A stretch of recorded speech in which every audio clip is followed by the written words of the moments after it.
দীর্ঘদিনের দাবির পর নতুন সরকারের প্রথম বাজেটে অঙ্গনওয়াড়ি কর্মীদের জন্য 5,000 টাকা বেতন বৃদ্ধির ঘোষণা করা হয়েছে। দাবি মতো পুরোপুরি না হলেও বেতন বৃদ্ধির ঘোষণায় খুশি অঙ্গনওয়াড়ি কর্মীরা। সোমবার বালুরঘাটে একে অপরকে মিষ্টিমুখ করিয়ে আনন্দ প্রকাশ করেন অঙ্গনওয়াড়ি কর্মীরা। তাদের দাবি, দীর্ঘদিন ধরে বিভিন্ন সমস্যার সমাধানের জন্য আন্দোলন করে আসছিলেন তারা। অবশেষে নতুন সরকারের বাজেটে কিছুটা হলেও দাবি পূরণ হয়েছে। তবে আগামী দিনেও তাদের আরও একাধিক দাবি রয়েছে এবং সেই দাবিগুলোর জন্য আন্দোলন চালিয়ে যাবেন বলে জানিয়েছেন অঙ্গনওয়াড়ি কর্মীরা।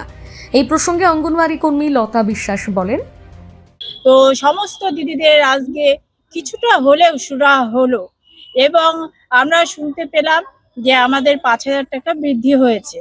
তো আমরা তাতে আনন্দিত, কিন্তু আমাদের সমকাজে সমবেতনটা এখনো হলো না এবং আমরা যেভাবে কাজ করি, পরিশ্রম করি, সেই জায়গায় দাঁড়িয়ে আমাদের সরকারি কর্মচারীর মর্যাদা দেওয়া উচিত ছিল এবং আমাদের সমকাজের যে বেতন ভুক্তি করে আমাদের সরকারের কাছে এটাই আবেদন।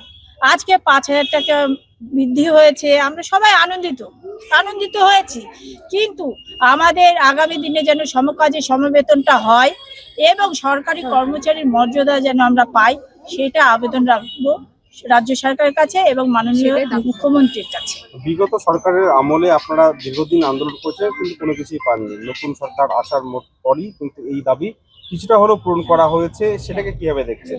আমাদের বক্তব্য হচ্ছে 15 বছর ধরে বিগত সরকার, রাজ্য সরকার আমাদের শুধু অপমানিত, লাঞ্ছিত, অসম্মানজনক কাজ করে গেছে আইসিডিএস কর্মী এবং সহায়িকা দিদিদের উপর।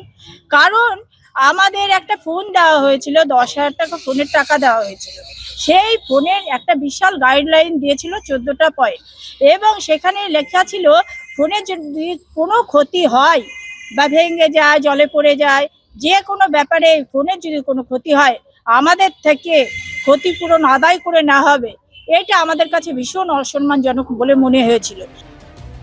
বালুরঘাট থেকে রিপন ভৌমিকের প্রতিবেদন, নিউজ টুডে।